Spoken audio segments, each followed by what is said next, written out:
Tashidele to everybody.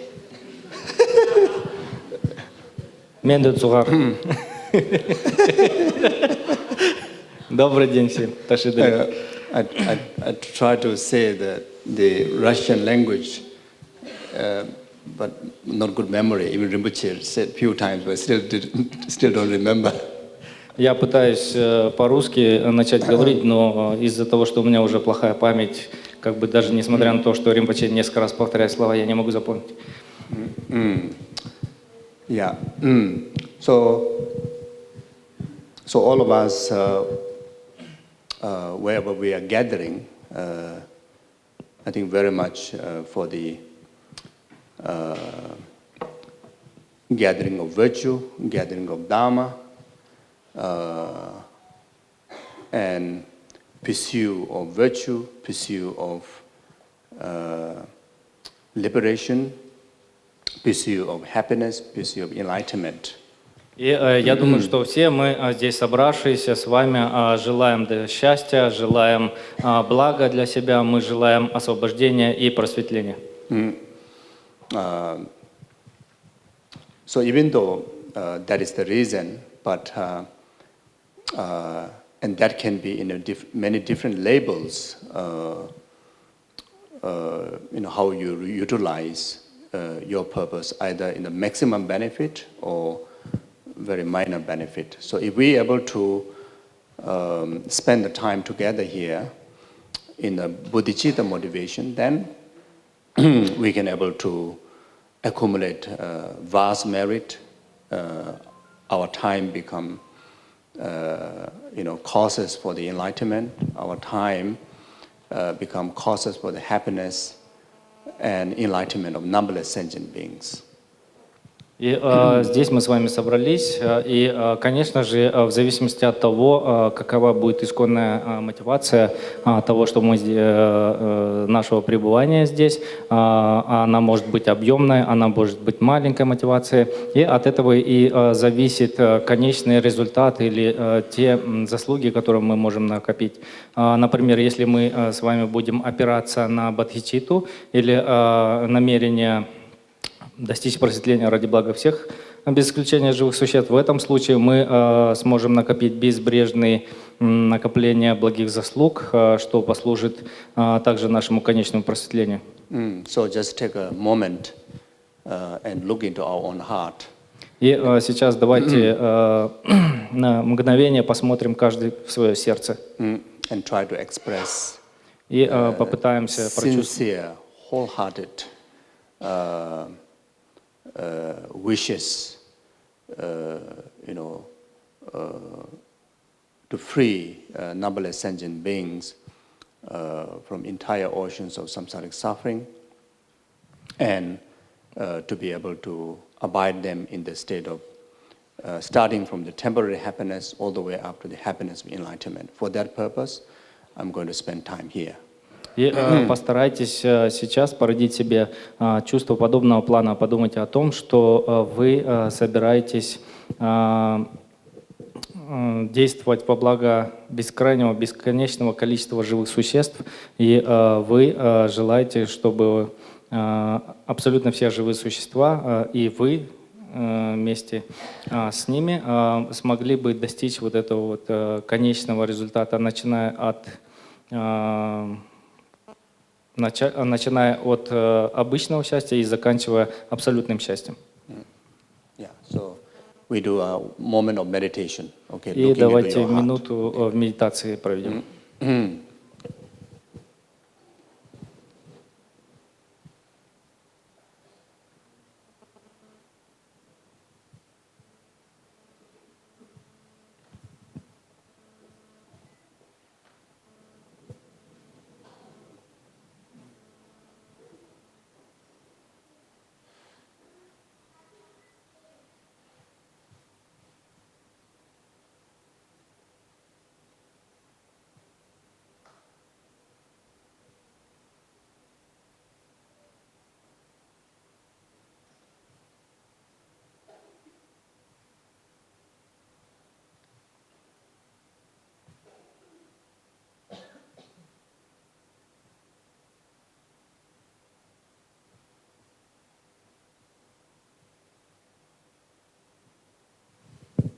Thank you. Спасибо. Yeah, so first I would like to talk a little bit about the retreat that we're going to start from tomorrow. Вначале я хотел поговорить немного о ретрите, который начнется завтра. So first of all, it's important for us to know what really means retreat. И это очень важно, понимать, что мы будем делать на ретрите. So in Tibetan called tsam. So it's kind of, it's very much talking about borderline. So here, retreat, stay within the boundary of virtue, dharma, accumulation of meritorious deeds, creating causes of freedom from suffering, freedom from samsara, creating causes to actualize inner peace, liberation, enlightenment, So that is called retreat. Что такое, собственно, ретрит? То на тибетском это произносится как цам или граница, пограничная зона, нечто, что разделяет. И в данном случае мы находимся во внутренней какой-то зоне определенной, в которой мы с вами накапливаем добродетель, в которой мы совершаем действия, связанные с дхармой, в котором мы закладываем причины, которые в конечном итоге приведут к нашему просветлению. So if we continue to, even though physically one may be within the retreat compound or with the retreaters, but then our mind wander in worldly thoughts, worldly concerned, and our speech indulge in non-virtues such as covetousness, such as harsh speech, lying, then idle gossip, divisive speeches. So if we indulge in that, then we are out of retreat, even though we may think that we are even though we may think we are in the retreat, but in fact, actually we are not in retreat. И здесь очень важно быть полностью вовлеченным в ретрит, то есть вы можете физически, ваше тело может находиться в ретрите, и вы будете думать, что вы находитесь в ретрите, но если при этом ваше сознание отвлечено на какие-то мирские дела, если при этом с помощью речи вы совершаете какие-то неблагопристойные действия, такие как ложь, сквернословие или речи раздоры и так далее, или пустословие, то несмотря на то, что физически вы пребываете в ретрите, на самом деле вы не пребываете в ретрите. Then physically, retreating, stay in the retreat of refraining from killing, refraining from stealing, refraining from sexual misconduct or sexual activities.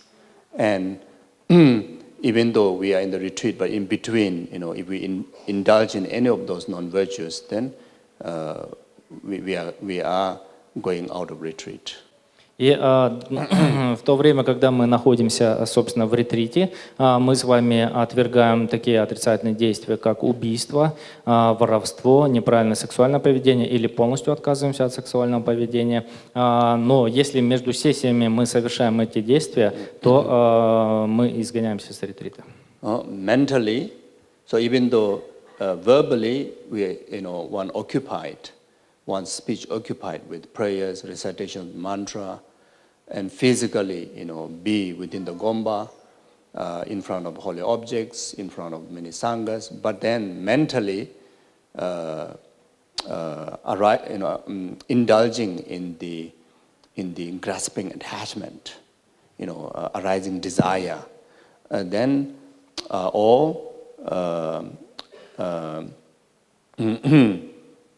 having aversion, thinking of your enemies and, even though physically in the retreat, but keep thinking, how I'm going to handle my enemy, After I go out of retreat, I will make sure that I get full force with the help of the deities, and I can go and I can, eliminate completely, if you have that kind of aversion attitudes, or have wrong view.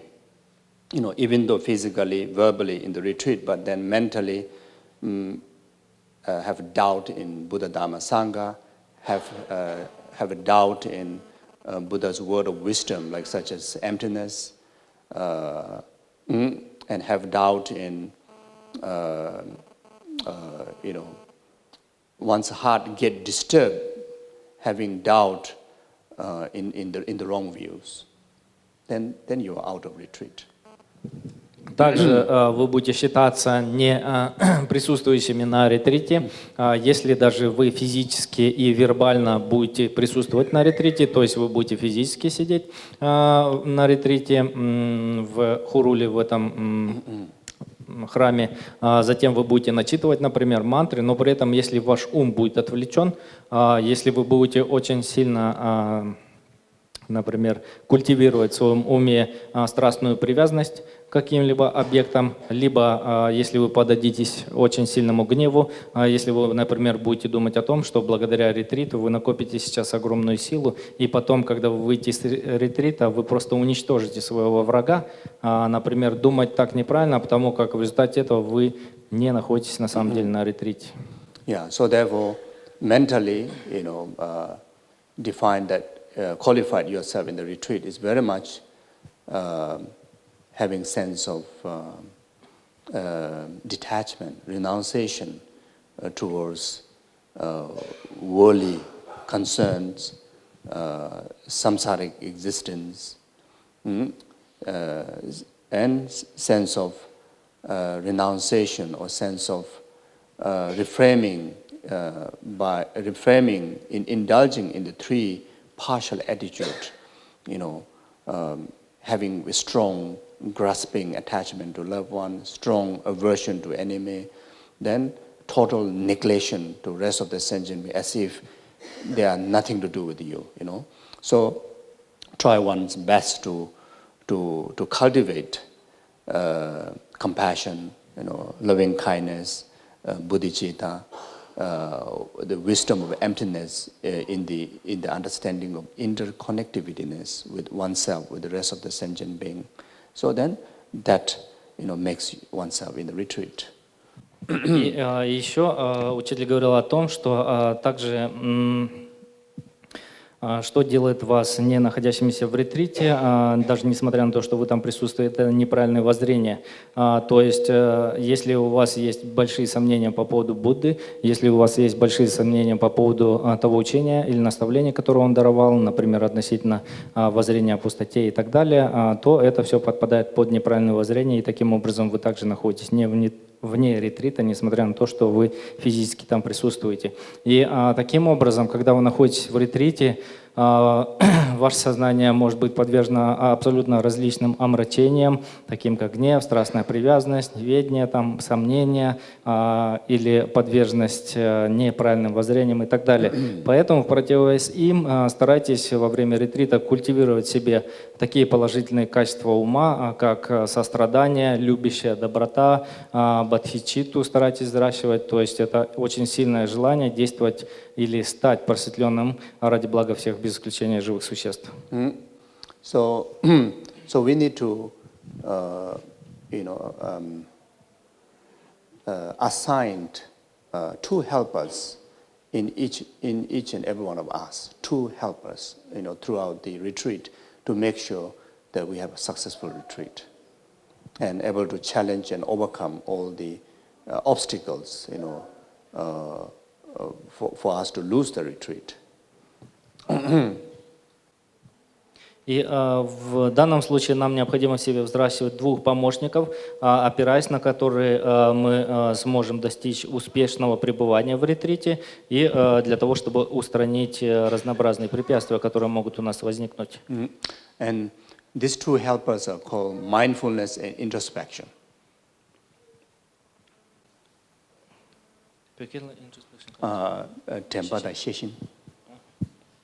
И эти два помощника мы называем памятование и бдительность. So mindfulness is very, very dedicated, concentrated state of mind.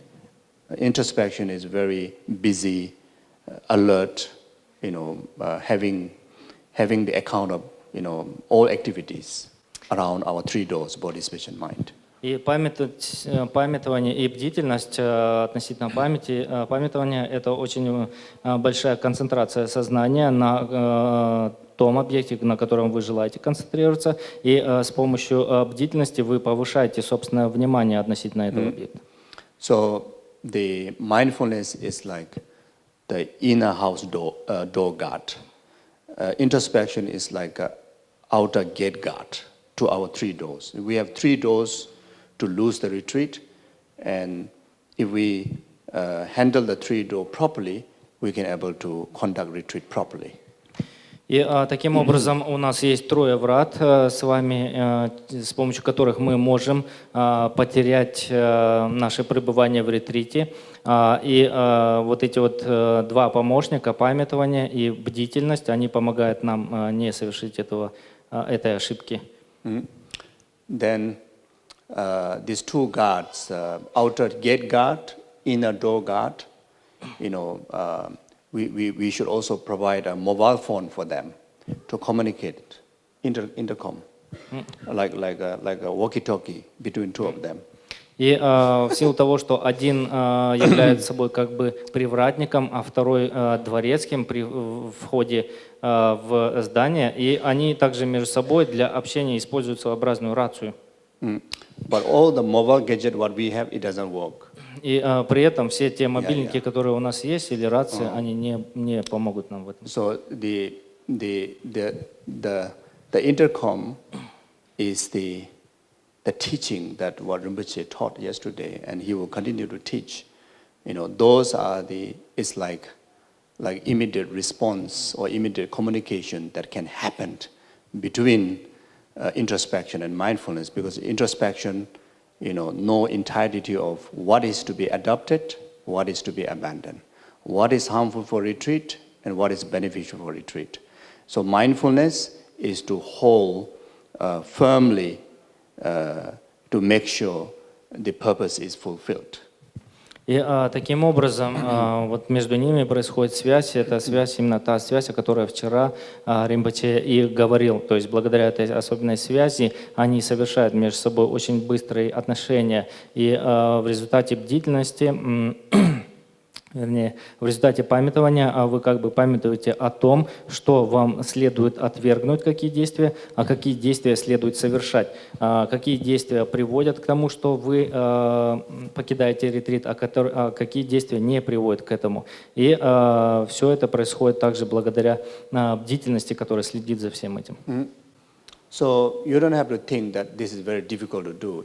In fact, as long as that you have some idea about this, it is quite easy to handle our mind with the help of introspection and mindfulness. И не думайте, что это очень трудно применительно сделать на практике, потому как на самом деле, если вы в этом разберетесь, то вам будет очень легко оперировать с помощью памятования и бдительности. Like while we are driving, while we are cooking, we're still aware of so many other thoughts, isn't it? So something like that. There's two separate thoughts that you just need to assign to help us. И это подобно тому, как вы, например, приготавливаете кушать что-либо, и в этот же момент поддержите разговор. То есть вы можете делать несколько задач одновременно. So, introspection that need to be aware what are the 10 non-virtues, what are the 10 virtues, what are the meritorious deeds, what are not meritorious deeds, what are delusions, what are not delusions, like just now mentioned about attachment, aversion, ignorance, these are to be avoided. So introspection have some idea about that. И в таком случае, например, с помощью бдительности вы как бы четко осознаете, какие действия можно совершать, какие действия нельзя совершать, принесут ли это действие положительные результаты или нет. И как я говорил ранее, то есть подвержены ли вы влиянию омрачающих эмоций, таких как гнев, неведение, привязанность и так далее, которые следует убрать для того, чтобы ретрит был успешным. Like such as 10 non-virtues, 3 delusional thoughts, all these are like a thief to steal our virtue or to distract you, from the retreat in virtue. So therefore, these thieves shouldn't let enter in our boundary. So first responsibility is introspection. Make sure from the outer gate, make sure don't even, the moment you see the sign, introspection, reject them. You say, I don't need you, you go away. I'm in retreat, like that. И здесь вот такие действия, как 10 недобродетельных поступков или 3 вида омрачения ума, они являются своеобразными ворами, которые воруют, во-первых, вас из ретрита, можно так образно сказать, либо которые воруют вашу добродетель, которую вы накапливаете, находясь в ретрите. Поэтому с помощью вот внимательности вы должны, как бы, это своеобразный, он является своеобразным привратником, который сразу же замечает вот эти вещи, которые происходят в вашем уме, и как только вы их обнаружили, вы должны их полностью устранить.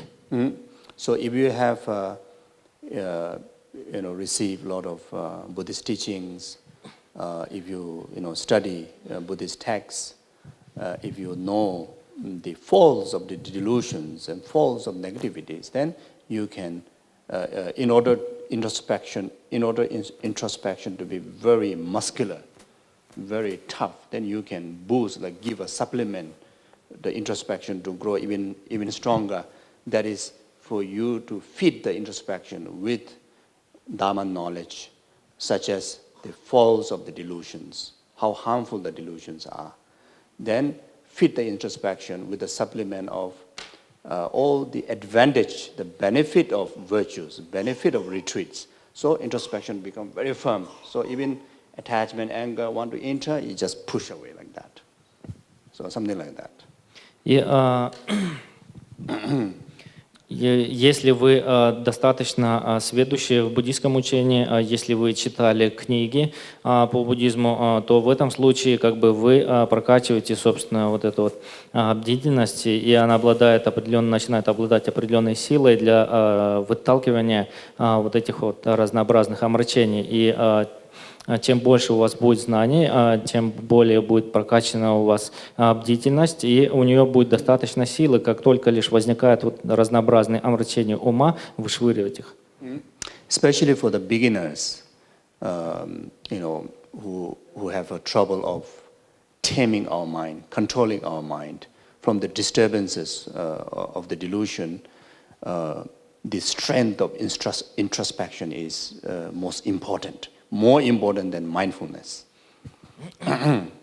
И здесь, особенно для новичков, очень важно вот, работать над тем, чтобы повышать силу или мощь вот этой вот бдительности, потому что именно благодаря ей мы в состоянии вот, отбрасывать омрачения. И бдительность в данном случае может быть даже более важна, нежели память. So if some of us who not really familiar with the Buddha's teaching, didn't get much chance to study, receive teaching, etc., then at least remember one thing. All of us, we have single-pointed, irresistible faith in Buddha. Then Buddha in entire his 84,000 teaching, Buddha says only false about attachment, false about anger, false about wrong views, false about all these 10 non-virtues. So just remember, Buddha said these are not useful, these are harmful. So whenever about to arise these negative emotions, about to enter oneself, one's body, speech, and mind into the trap of these 10 non-virtues, then Buddha say no. Buddha say these are bad, these are harmful to you, harmful to your happiness, harmful to your enlightenment. So just remember that. So even you don't know scripture, doesn't matter, just remember that. И даже если вы не сведущие в буддийском учении, являетесь новичком, самое главное вам помнить, что среди 84 тысяч учений, которые даровала Будда, одним из самых важных это наставления, которые говорят об ошибках, неправильных воззрений или придерживания неправильных воззрений, если вы также идете на поводу у ненависти или у страстной привязанности, и также всех остальных 10 недобродетельных поступков. То есть, если вы замечаете, что вы начинаете ваш ум начинает идти на поводу у этих 10 недобродетелей, то сразу же думайте, что это неправильно. Будда говорил, что это неправильно, это неверно. И благодаря вот однонаправленной, очень сильной преданности к Будде и доверию по отношению к нему не совершайте этих действий. And Buddha said, all the virtues, like 10 virtues, and cultivation of loving, kindness, compassion, forgiveness, respect, all these are so beneficial for your own happiness, and it is so beneficial for the happiness of others, and it is also so beneficial if someone wants to become Buddha.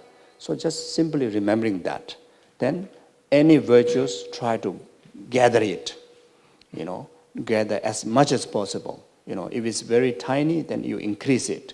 If it's just one, try to gather more, so like that. So just remember that. So this is the job of introspection, to help you to stay in a very good retreat. И далее старайтесь помнить или памятовать о том, что Будда говорил насчет добродетелей и накопления добродетелей. То есть, если вы совершаете 10 благих деяний, что является противоположностью 10 неблагим деяниям, если вы стараетесь культивировать в себе положительные качества ума, такие как любовь, сострадание, бодхичитта, добросердечие, умение прийти на помощь другому, то есть благодаря этому вы накапливаете добродетель и старайтесь накапливать ее всеми возможными способами. Если у вас маленькая добродетель, старайтесь ее взращивать, чтобы она была большей. Если это единственная добродетель, старайтесь ее приумножать. So those who have done a lot of practices, a lot of retreat in the past, or a lot of meditation in your day-to-day life, then without much help of introspection, just having mindfulness in the Dharma, mindfulness in the virtues, will able to secure your bodhisattva mind from the intrusion of negativities. И таким образом и делали ранее во многих ретритах, и сейчас необходимо действовать так же, то есть памятовать о наставлениях Будды и памятовать о том, что вот эти вот омрачающие эффекты, они могут уменьшить ваше полезное пребывание в ретрите. So even someone is beginner, this retreat is really, really great opportunity to train your mind in mindfulness, in virtues, in mindfulness, in refraining from the intrusion of negativities, that until that we are so trained that we will reach to a point called shamatha, meaning your mind becomes serviceable to you, means your mind start to listen to you. Now our mind, monkey mind, don't listen to us. Most of the time do the opposite way.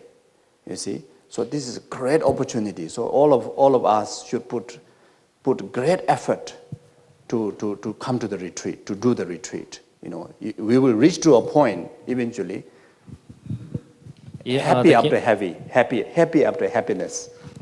И даже если вы впервые попали на данный ретрит, знайте, что это великолепная возможность, великая возможность для того, чтобы действительно памятовать о добродетели и посвятить себя всему добродетели во время нахождения в ретрите, что в конечном итоге может привести постоянное памятование о добродетели и о совершении добродетели, может привести вас к достижению успокоения ума, так называемой, или шамадхи. И в этом случае вы уже будете владеть своим собственным умом. Сейчас в обычном состоянии мы обычные люди, мы не можем владеть своим собственным умом, он подобен обезьяне и зачастую делает то, что мы не хотим, или думает о том, о чем мы не желаем.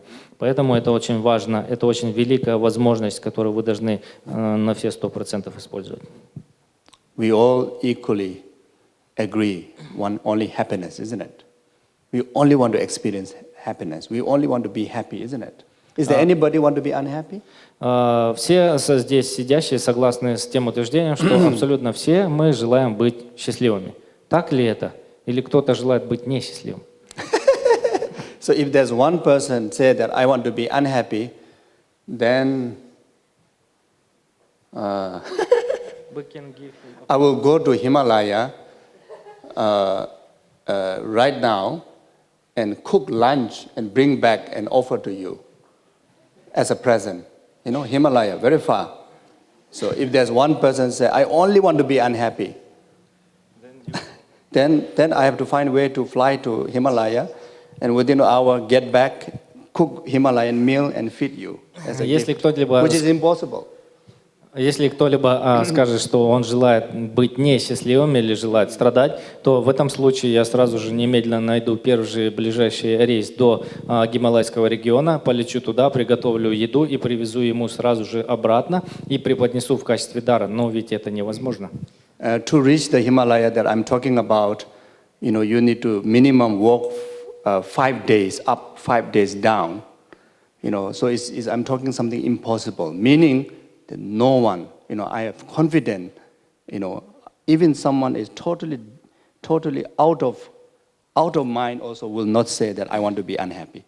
То есть мы говорим о том, о чем практически невозможно помыслить или подумать, потому как невозможно сразу же сейчас с места стартануть, уехать в Гималаи, потому как это займет долгий период времени, ехать туда, возвращаться обратно. И в данном случае это говорит о том, что если кто-либо скажет, что я не желаю быть счастливым, я желаю страдать, это подобно тому, как можно говорить о том, что он полностью обезумел. So now, then, you know, everyone equally wish to be happy, not just be, you know, very kind of like a minor happiness, you know. We actually innately wanting genuine, true, lasting happiness. So this is all of us same. We all wish the same. И действительно, абсолютно все мы желаем испытывать счастье, и абсолютно все мы равны в этом желании. И под счастьем здесь понимается не такое простое, обычное счастье, а конечное, абсолютное счастье. So what makes us unhappy is the stir mind, you know, disturbed mind, like the stir water, you know, there's no still. Even it's clear, suppose the nature is clear, but if it's stirred, then cannot see the reality, you know, cannot see through, cannot able to remain in actual its own, you know, natural state, which is settledness, peacefulness. И здесь, что омрачает наш ум, омрачает именно омрачающие эмоции или так называемое загрязнение. Или омрачение они еще называются по-другому. Например, если мы возьмем стакан и взболтаем его, и если там есть осадок, этот осадок поднимется, и сквозь стакан невозможно будет смотреть. Точно так же и здесь вот эти вот омрачающие эмоции, омрачающие уровни ума, они как бы затемняют наш ум, и мы не видим реальность, мы не видим реальное положение дел. И таким образом, на самом деле, если говорить об успокоенном уме, то это полное переживание покоя и счастья. So what disturb our mind? What stir our mind from peaceful nature is by delusions, by attachment, anger, ignorance, and whatever action that we commit by the influence of these delusions. Then our mind stirred. Then we become unhappy. So this is the reason. И почему мы чувствуем себя несчастливыми? Потому что существуют вот эти вот беспокоящие эмоции, так называемые, такие как страстная привязанность, ненависть и так далее и прочее. И если наше сознание цепляется за эти омрачающие аффекты, в этом случае мы становимся несчастливыми. In life that you know, things doesn't go in our way. Obstacle comes in our way, we feel unhappy, and that is a byproduct of first thing is byproduct of arising delusion. Then that delusion react or acted accordingly with the influence of the delusion. Then that left the karmic imprint. That karmic imprint manifests into an obstacle into our life. Then make us unhappy. И таким образом, вот это, что же нас беспокоит с вами? Нас беспокоят омрачающие эмоции или беспокоящие эмоции, так называемые. И каким образом мы испытываем страдания, и то мы сначала совершаем какое-либо действие, исходя из того, что наше сознание попало под влияние этих омрачающих эмоций. Затем мы совершаем действие, и это действие оставляет отпечаток в нашем сознании. Затем этот отпечаток прорастает и дает результат в виде разнообразных страданий, с которыми мы сталкиваемся. So when we practice mindfulness, when we do retreat, not only prevent committing more causes of future happiness, but also help to purify the past negative karma, the imprint, that which is about to bring suffering into our life, that also get purified.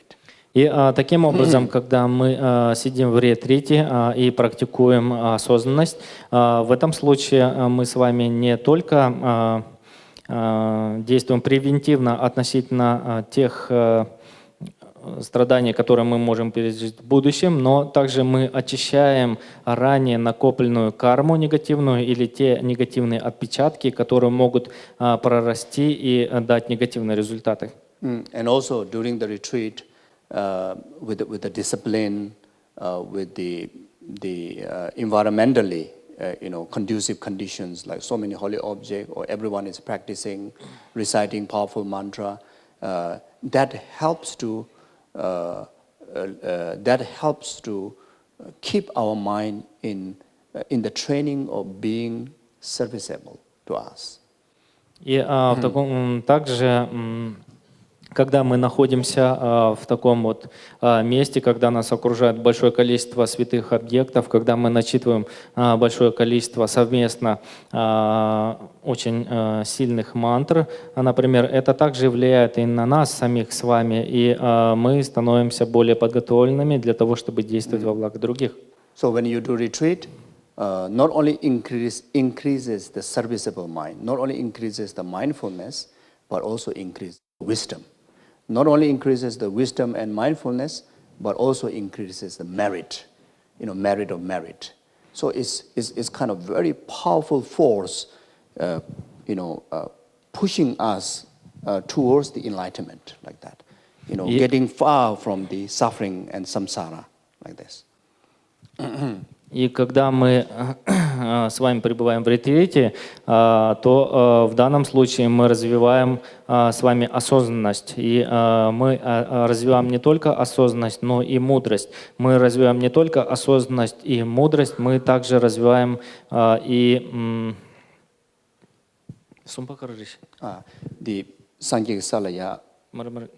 Merit. И мы с вами накапливаем огромный добродетель. И таким образом, в результате накопления этих трех, мы накапливаем огромную энергию, которая движет нас в сторону просветления. И она не только движет нас в сторону просветления, таким образом мы все дальше и дальше отстраняемся от страданий. I said during the Vajrayogini practice that what Lama Tsongkhapa said, Sonam Demba Mi Sambanam Yamtu. If you have merit, then your wishes, be fulfilled.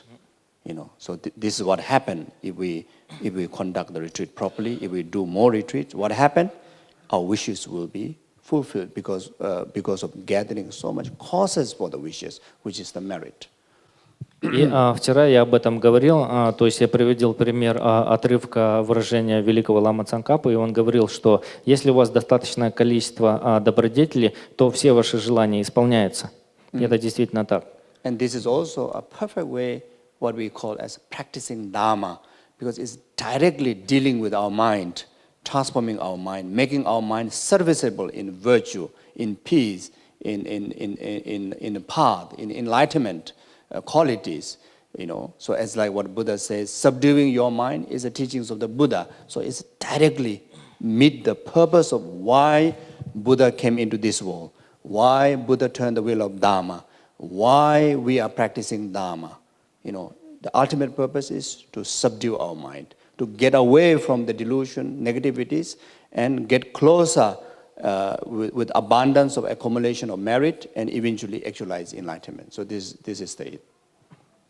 И это то, что мы называем практиковать дхарму или практиковать учение, потому как в результате именно этих действий наш ум становится подготовленным или подходящим для того, чтобы действительно порождать любовь, сострадание, для того, чтобы мы с вами могли работать со своим умом. То есть вот это и называется великое совершение действий, потому как сказано самим Буддой в одной из сутр: полностью усмири свой собственный ум. Это и есть действительно учение Будды. Именно поэтому через это понимание вы поймете, почему Будда пришел в этот мир, почему он повернул колесо учения, почему мы изучаем эту дхарму и так далее.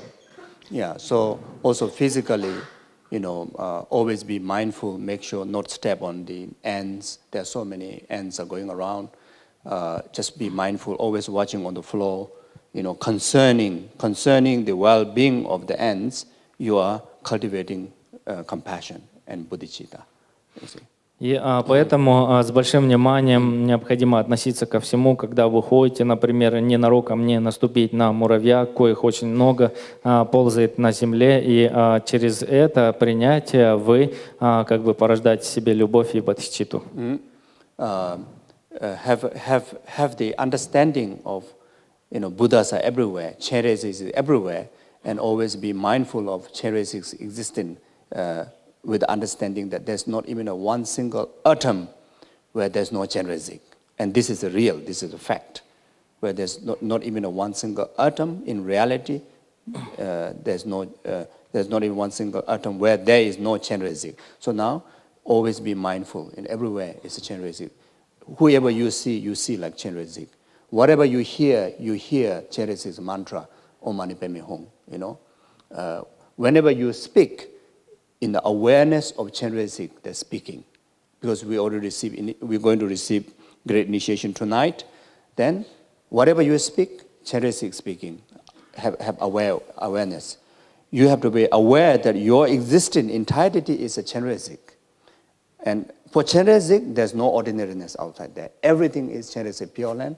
Everybody is the deity within the Chenrezig mandala. So this is the mindfulness. И находясь в ретрите, вам необходимо памятовать о том, что абсолютно все, что вас окружает, является проявлением Авалокитешвары. Потому как говорится, и это действительно так, что нет ни одной молекулы в этом мире, в которой бы не присутствовал Авалокитешвара. То есть, когда вы размышляете об Авалокитешваре, вы видите проявление мандалы Авалокитешвары. Когда вы слышите что-либо, какие-либо звуки, размышляйте о том, что это суть проявления мантры Ом Мани Падме Хум Авалокитешвары. Когда вы видите кого-либо, смотрите на этого человека как на проявление Авалокитешвары. И сегодня, например, вы все будете получать великое посвящение Авалокитешвары, и в данном случае это и будет основной вашей практикой внимательности или осознанности через признание абсолютно всех проявлений этого мира в виде Авалокитешвары. Whenever you drink water, whenever you drink tea, eating food, you have awareness, you have mindfulness that I'm tasting nectar, not ordinary water, not ordinary food like that. Train the mindfulness in that way. И далее необходимо тренировать свой ум в том, что когда бы вы не вкушали пищу или питье, представляйте, что вы вкушаете нектар. Whatever thought arises, even in case, we as an ordinary person, attachment will arise, anger will arise, even though we are putting full effort, but we are ordinary. Many of us ordinary, unless you are bodhisattvas, Arya bodhisattvas, whatever. So it may arise, but then you be mindful of how to say, be mindful of rejecting it, as mentioned before. But another thing is to train our mind is that whatever thought arises, even it may be negative, right after that they say, even this is the thought of Chenrezig. If you think like that, then even the negative emotion will transform into a path. И здесь далее, какие бы мысли у вас не возникали, все мы с вами являемся обычными людьми, и с этим ничего не поделаешь, потому как мы идем по пути развития. Вам необходимо, конечно же, с помощью внимательности осознать эти мысли и стараться как можно активнее с ними работать, нежели обычно мы это делаем. Старайтесь их как бы пресекать в самом начале, но в силу того, что мы обычные люди, эти мысли могут возникать, и если она полностью оформилась и возникла, сразу же после этой мысли подумайте о том, что даже эта мысль, это была мыслью, которую сгенерировал Авалокитешвара. И в данном случае, в силу вот этого постоянного памятования или внимательности, вы сможете трансформировать вот эту вот сущность негативную в путь. So try one's best to have as comfortable retreat as possible, free from arising negative emotions and even physically, getting sick, etc. Try our best to do most comfortably as possible. But if in case, first option is introspection, already avoiding those negativities. The second thing is, even it arises, then you transform into a path by saying, this is thought of generosity. Even that is difficult to handle. Then the last thing is that then you take the opportunity to practice compassion to you. Practice compassion to yourself. That I am in a causal stage of generosity, but the resultant stage of generosity is not yet actualized. I'm in the process to actualize the resultant stage of generosity. Therefore, I am in retreat. So arising delusion, getting sick is normal. It's a samsara. I'm still a samsaric person. So therefore, I must develop compassion to yourself. Be gentle, be kind, be generous. Don't force, don't push, don't force. If you are sick, see doctor. If mentally difficult, you can tell me, because during the retreat I'll be very much, unless I'm also in hospital, then I don't know. But otherwise, I'll be around you all, and you can come to talk to me, or you can talk to some of the sanghas or some of the senior practitioners who can help you. At least you can talk to me. You can talk to me in between session, but don't hurt yourself. Say, why like that? I'm in the retreat, but why I have these delusions coming in? I'm so bad. I'm no good. No, you cannot think like that. И действительно, всякое может случиться, когда вы пребываете в ретрите, вы можете элементарно заболеть, например, вас могут одолевать разнообразные омрачающие эмоции и так далее. И, то есть действуйте следующим образом. Вначале постарайтесь их осознать, поймать, скажем так, затем старайтесь их потихоньку выдворять из своего сознания. Если это не помогает, старайтесь действовать вторым способом, то есть старайтесь думать о том, что данные мысли, которые у вас возникают или препятствия, трансформируйте их в путь, думая о том, что эти действия или эти мысли сгенерированы самим Авалокитешварой. И в таком случае вы будете менять вот эту вот сущность омрачающих эмоций и превращать эти действия в путь. И существует третий способ. Если вы, например, очень сильно заболели, то в этом случае вы можете элементарно испытывать сострадание, начать испытывать сострадание по отношению к самому себе. То есть не надо давить на самого себя, не надо себя прям сверх меры как-то загонять. То есть думать положительно относительно себя, старайтесь породить сострадание по отношению к самому себе. Думайте о том, что вы сейчас находитесь на этапе причины, а не на этапе результата. То есть вы еще закладываете с помощью в том числе и данного ретрита причины, чтобы в будущем стать бодхисаттвой Авалокитешварой. И в данном случае, естественно, вы еще не являетесь полностью бодхисаттвой Авалокитешварой, чакрой, и поэтому вас могут одолевать разнообразные сомнения, разнообразные мысли, разнообразные бури эмоций и так далее. И если вы ничего с этим не можете поделать, то если вы сильно разболелись, идите элементарно покажитесь врачу. Если вас одолевают какие-то ментальные проблемы, поднялись ветры, там, я не знаю, и что-то еще, вы можете прийти и поговорить со мной, вы можете прийти и поговорить с членами сангхи, вы можете прийти и поговорить со своими старшими товарищами, которые более сведущи в этих делах. То есть не оставайтесь один на один со своими проблемами ни в коем случае. И понимайте, что все мы люди, и вы тоже люди. То есть старайтесь делать хорошо, но в меру своих сил. So, whenever mentally or physically inconvenience, difficulties arises, then take the opportunity, use that as a reason to develop great compassion. So, while myself meeting Dharma, having opportunity to retreat, having opportunity to receive very rare and very, very powerful, precious, great initiation from enlightened living Buddha, like Lama Soppa Rinpoche, like that. But still, still I struggle with the delusion and suffering. So can you imagine, out there, there's numberless sentient beings. Even within the human realm, there's so many humans who, who are completely overwhelmed with the delusion, overwhelmed with the wrong view, completely caught up with the totality of samsara. Can you imagine how much suffering they have to go through? So therefore, that I shouldn't be giving up. I rather try to find every single means to stay positive in my heart. At the same time, get treatments and make sure I continue the retreat and complete the retreat.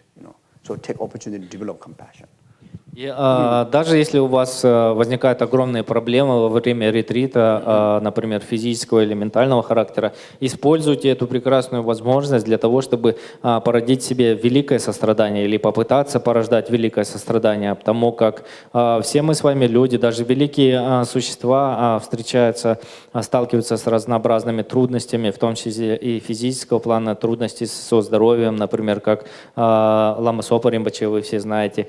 И а мы, что уж говорить о нас с вами, поэтому не нужно отчаиваться, необходимо приложить максимальное количество усилий для того, чтобы успешно досидеть до конца данный ретрит, дочитать все необходимое количество мантр и старайтесь использовать любую возможность для того, чтобы действительно породить великое сострадание, потому как очень огромное количество живых существ, которые находятся в этом мире и во многих других мирах, они действительно очень сильно страдают. Некоторые страдают в разы больше, чем мы. Некоторые живые существа погрязли гораздо больше в сансаре, нежели мы с вами, например. Поэтому любую возможность старайтесь направлять на путь и культивировать бодхичитту.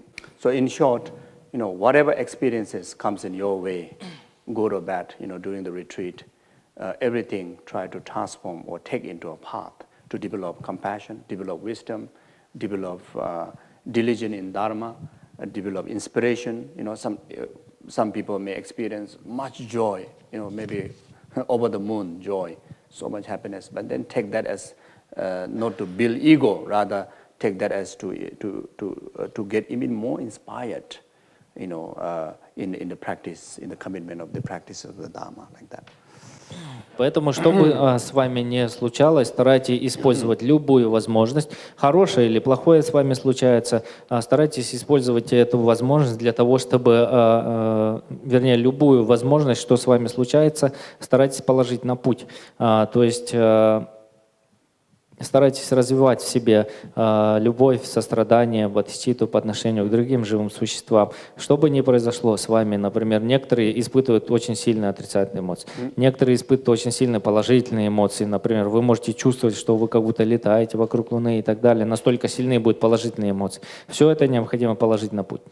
So try your best within these 2 weeks to your speech, try to occupy it with recitation of Om Mani Padme Hum and rest of the prayers and practices, and physically, and try to occupy it either in the retreat sessions in the Gomba, or either doing prostrations, or either circumambulating the temple, or either turning the prayer wheel outside, so try to occupy it. And mentally, try to occupy it with irresistible inspiration, towards actualizing great compassionate Buddha state.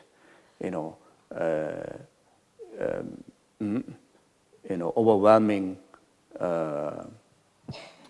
faith and conviction in Chenrezig, that as an absolute protector to you, absolute refuge to you, the absolute guru to you, absolute yidam to you, absolute dakinis to you, absolute help in all difficulties, absolute figure of inspiration in all the path up to enlightenment. So try to occupy our body, speech, and mind like that. И таким образом, находясь в течение этих 2 недель в ретрите, старайтесь наполнить полностью свою речь мантрами, которые вы будете произносить, как можно больше мантр произносите. Старайтесь наполнить свое физическое пребывание здесь, то есть либо вы находитесь во время ретрита на сессии, либо в перерывах между сессиями старайтесь делать, например, обходы вокруг хурула, делать или центрального хурула, потом либо вы можете делать простирание, либо вы можете ходить и крутить. Вот здесь очень много молитвенных барабанов и так далее. То есть старайтесь полностью наполнить смысл своего пребывания в этом ретрите и старайтесь наполнить свой ум именно сосредоточением на Авалокитешваре, который по сути является воплощением бескрайнего сострадания абсолютно всех Будд без исключения. Для вас на эти 2 недели великий Авалокитешвара станет и абсолютным учителем, и абсолютным защитником, и абсолютным гуру, и абсолютным даком и дакини, и абсолютным едамом, и абсолютным существом, с помощью которого вы вступаете на путь, и который будет вести вас вплоть до самого просветления. Many one of the past life of Guru Shakyamuni Buddha, many eons before lifetime. So Guru Shakyamuni Buddha, one of his reincarnation, is a very poor beggar. Beggar is already poor, but even poorest one. So during that time of the Buddha of that time, so this beggar encounter, so he have nothing to offer. So whatever he has, he have nothing to offer, but then he expressed in his heart, may I be just like him. And that's the first time that what make possibility this beggar guy eventually become Shakyamuni Buddha. So here we make, may I just become like Chenrezig, just having that heart, that will lead us to actualize ourselves in Chenrezig or become Chenrezig like that. И в жизнеописании Будды говорится, что множество эонов назад, огромное количество перерождений до того, как стать просветленным, до того, как стать Буддой, Жил-был один мальчик, это был вот впоследствии, кто станет Буддой Шакьямуни, и он был беднейший из бедных, просто у него даже не было ничего поднести. И в то время в том мире пребывал также один из Будд и давал наставления. И в силу того, что ему не было просто нечего было поднести, он просто подумал, достану я точно таким же, как он. И в результате вот этой вот мысли, например, эта мысль была основой продвижения его по пути и становления в конечном итоге Будды Шакьямуни. Точно так же и здесь, когда вы сидите в ретрите, старайтесь породить себе это ощущение, это очень сильное устремление и желание стать Авалокитешварой. И вот если вы действительно должным образом ее породите, данное устремление станет основой для вашего продвижения по пути и в конце концов становления в виде Авалокитешвары. You see, so if any individual don't know how to read all the text or feel tired of reading, then don't worry. Just have this mind and inspired and rejoice. Especially rejoice of rest of the people who are doing retreat. in their merits and the merits of the past, present, future Buddhas, gurus, and around the world, so many beings are accumulating merits. Rejoice in their merit, feel happy for them. As long as you can able to do that, then you are completely fine, completely good. Even you don't know how to read, even you miss out reading. И даже если вы, например, не будете успевать за чтением, не сможете читать тексты и так далее, но будете находиться в ретрите, старайтесь породить себе вот это вот устремление стать Авалокитешварой. Старайтесь сорадоваться тем действиям, которые совершают люди вокруг вас, которые начитывают, ведут начитку сейчас в данный момент. Старайтесь сорадоваться и испытывать радость за ту добродетель, которую они накапливают. Более того, очень много добродетелей совершается за день в этом мире, например. Сорадуйтесь абсолютно всей и любой добродетели, которая произошла сейчас. И если вы будете пребывать в таком расположении ума, это также приемлемо. Yeah, so, and then yesterday, Lama Soppa Rinpoche mentioned unbelievable benefits of recitation Om Mani Padme Hum. Even just reciting one, that purifies falling into 3 lower realms. The unbelievable benefit that he taught yesterday. So I don't need to go through that. So you remember those teachings, and just reading once can able to purify, falling into lower realm for yourself. If you recite this and dedicate to your family member, that's the best help, best gift that you can able to offer to your family members. Best help, best gift that you can offer to your ancestors, those who passed away in the past.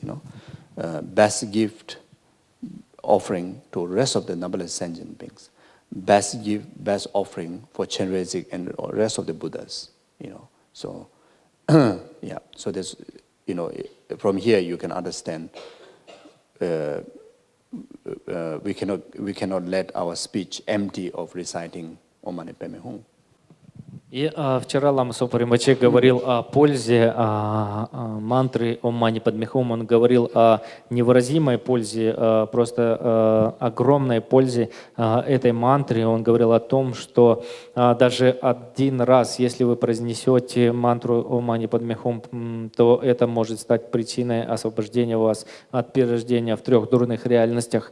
И он говорил очень подробно и хорошо об этом, поэтому я не буду сегодня об этом распространяться. Но помните, что правильное произношение мантры Ом Мани Падме Хум в данном случае это лучшее, что вы можете сделать для своей семьи. Это принесет огромную пользу вашим предкам, например, и ушедшим людям. Это приносит огромную пользу абсолютно всем, без исключения живым существам. Данная мантра приносит пользу и радует самого Авалокитешвару, а также всех Будд и Бодхисаттв. Поэтому непозволительно нам не произносить эту мантру. Yeah, okay. So, yeah. So in between, because the session there are quite a number of sessions, so quite a lot of sitting.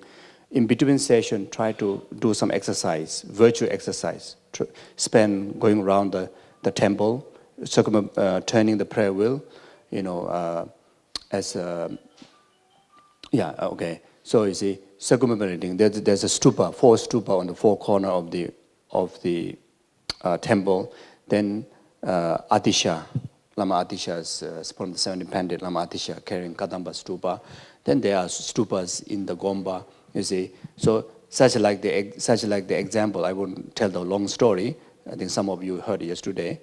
You see, Kimda Pelge just his past life as a bug, as a fly, attached to the cow dung, and just simply by pushing by the wind and able to go around on the water flood around the stupa, create the karma, create the merit, to be monk, to able to actualize arahatship within that very short few years of time. You see, so can imagine there's so many stupas if you're able to make round. And not only that, there's so many holy objects, so many paintings, so many statues. You see, so we take opportunity in between session to go around like that.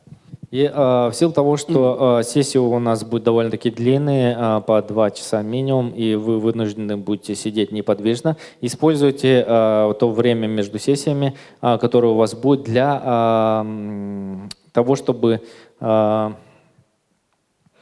размяться и одновременно накопить благую карму. То есть совершайте добрую разминку или благочестивую разминку, можно так сказать. Потому как здесь прекрасный хурул со множеством ступ.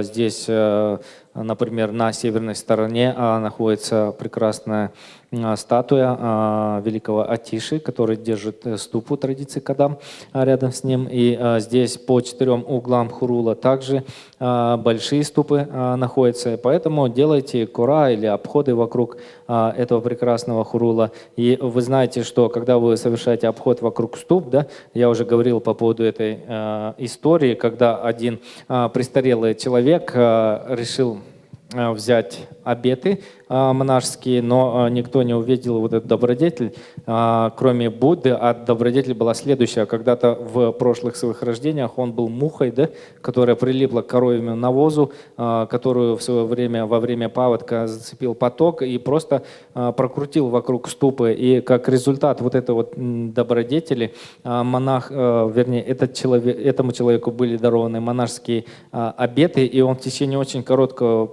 периода времени достиг архатства.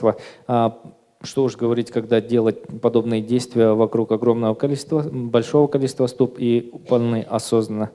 And so many prayer wheels, take opportunity to turn the prayer wheels, such like this one story. There are many stories. There's one story, that's one old woman predicted of dying within a week by some yogic. Then went to see Buddha, and Buddha says, but she said how to overcome, because she was very scared of death. And then Buddha advised to accumulate, millions and millions of mantra. But then the time is so short, so won't able to accumulate so much mantra. So Buddha engaged so many people, villagers and his monks, to write the mantra on the paper, then roll it. Then the tradition of like a prayer wheel, what came about, it rolls so many mantras. Then you turn. By turning one time, equivalence of chanting or accumulating the merit of whatever amount of number of mantra contained in that one prayer will. And because of she did that, she able to fulfill the commitment, she able to purify the karma, she lived long life plus meaningful life, like that. I think she also achieved arhatship. И также старайтесь как можно больше крутить молитвенных барабанов. Здесь их очень много, потому как существует очень много историй по поводу этих молитвенных барабанов. Но вот, пожалуй, одна из них во времена Будды была одна женщина, один из йогов предсказал ей, что она проживет всего лишь неделю, вернее, ей осталось жить всего лишь неделю и не более этого. И вот она пришла к Будде с вопросом, как можно устранить вот это вот великое препятствие, на что Будда сказал, что ей нужно будет прочесть огромное количество мантр, несколько миллионов раз и так далее. И в этом случае она сможет очистить ранее накопленную карму, в результате которой она должна будет умереть через неделю. И на что, конечно же, она не могла физически сделать. И тогда Будда собрал всю монашескую общину, всех людей той деревни, которые жили там, и они начали писать мантры на листках и затем собирать эти мантры и оборачивать вокруг центральной оси барабана. И таким образом они накопили подготовили барабан с огромным количеством мантр внутри, и эта женщина начала крутить данный барабан, и считалось, что один раз прокрученный барабан равнялся тому количеству мантр, прочтению того количества мантр, какое количество было написано в данном барабане. И через эту практику женщина полностью очистилась от вот этих вот препятствий и смогла прожить долгую и осмысленную жизнь. So after tonight onward, from tomorrow onward until to the last day, even in between sessions, or even during the session, some of the sessions, like early morning session, we're going to do Guru Puja. So, and try your best, everybody try your best to participate in the chanting because it's so meritorious. If in case that you cannot follow the puja and then you can dedicate to accumulate the mantra there. You just recite the Om Mani Padme Hum and accumulate it. And in between session, also while you're circumambulating, while you're turning the prayer wheel, within these two activities, you also accumulate the mantra, But if you go for lunch, if you go back home and do other things, then you still chant but don't accumulate for the counting of your mantras for the retreat. И здесь с завтрашнего дня, после того, как начинается наш ретрит и вплоть до последнего дня, первой сессии с утра будет проведение подношения учителю или гуру пуджа, лама чопа по-другому. И здесь, в то время, когда вы находитесь, когда будет идти лама чопа или гуру пуджа, вам постарайтесь читать со всеми вместе этот текст. Если вы не будете успевать или будете сбиваться с данного текста, то позволительно начитывать мантру Ом Мани Падме Хум. При этом запоминайте то количество, которое вы начитаете этой мантры, потому как данные мантры будут идти в зачет вам. То есть считайте, записывайте сразу же. Во время Гуру Пуджи начитал столько раз мантру Ом Мани Падме Хум.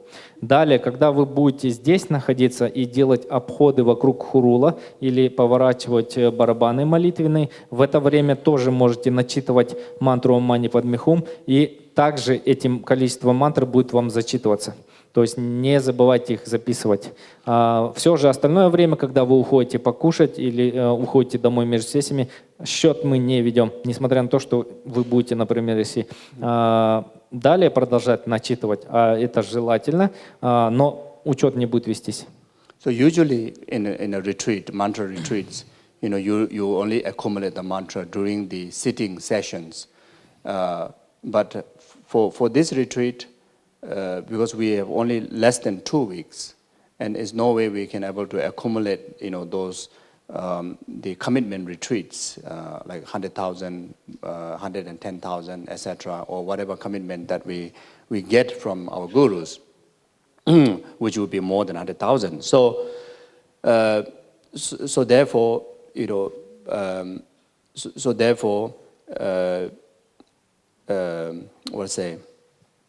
the retreat is very, very much focused on a lot of other practices, preliminary practices, like even including one whole session is dedicated for Guru Puja, no time to recite mantra. Then we have only another 2 sessions. One session we will go through the long sadhana, majority of time will be taken by that. Then we have a 3rd session which is about 2 hours. There's not much time to accumulate mantra. So Rinpoche, advised us to focus more on the cultivation, whatever we discuss, whatever Rinpoche taught, more meditation, more cultivation, more accumulation with so many practices. Then at the same time, accumulate the mantra as much as possible, So therefore, I'm saying that in between session, even circumambulation and turning prayer with that time, not interrupted by telephones, not interrupted by conversation, just make a kind of a certain time frame dedicated to accumulate the mantra, so you can add that mantra. И почему мы поступаем именно так? Потому что данный ретрит будет наполнен очень разнообразными действиями, включая, например, каждую утреннюю сессию вы будете начитывать Гуру Пуджа, а затем в следующую сессию вы будете читать расширенную садхану Авалокитешвары, и это займет практически всю сессию, то есть реально у вас есть всего лишь 3-я сессия для реальной начитки мантр, затем 4-я сессия это будет наставление Лама Сопы Ринпоче и так далее. Поэтому по совету Лама Сопы Ринпоче, в силу того, что данное количество, которое было предложенная нашими учителями, она является гораздо большим количеством, нежели, например, 100 тысяч раз, которые мы обычно начитываем во время ретритов и так далее. И в силу того, что у нас есть всего лишь 2 недели, поэтому вместе с культивированием нашей практики и положительных видов сознания вам в то же самое время необходимо накапливать количество прочитанной мантры Ом Мани Падме Хум. Поэтому даже между сессиями, если вы находитесь на территории Хурула, например, и делаете обходы вокруг Хурула или крутите барабаны и так далее молитвенные, то в это время вы также имеете право начитывать мантру Ом Мани Падме Хум, и она будет засчитываться в общее количество именно в силу того, что мы ограничены во времени, собственно, начитывания данной мантры. So therefore, I mentioned before what means by retreat. Even you stay in the session, but then your heart is not in retreat, then even how much mantra you accumulate, is not proper. But even you are circumambulating, even you take that as within the boundary of a retreat, and the mindfulness of the practices that mentioned before, then you accumulate mantra. That's fine. That's perfectly fine. Поэтому, как я говорил по поводу того, что такое ретрит, то есть это полное пребывание здесь. Даже если вы, например, находитесь на ретрите и из уст начитываете мантры, но при этом ваш ум летает где-то в облаках, то в данном случае вот эти вот мантры, они не совсем не идут в зачет вам. Но с другой стороны, если вы ходите вокруг, например, Хурула, крутите молитвенные барабаны и в этот момент концентрируетесь на мантре, на Авалокитешваре, в этом случае они идут в зачет. So most important thing is we have to make sure we are in retreat. То есть самая главная вещь — это мы должны быть уверены, что мы находимся на ретрите. Whether sitting or standing or working or flying, we need to be in retreat. Whatever manner you want to do is. Стоим ли мы с вами, лежим, ходим или летаем, что бы мы ни делали, мы должны помнить, что мы находимся на ретрите. So there's a flexibility, but also at the same time there's a strictness there. So the two elements come together. Поэтому есть определенно жесткие правила и есть менее жесткие. Okay. So I think I talked too much. Мне кажется, я слишком много уже говорю.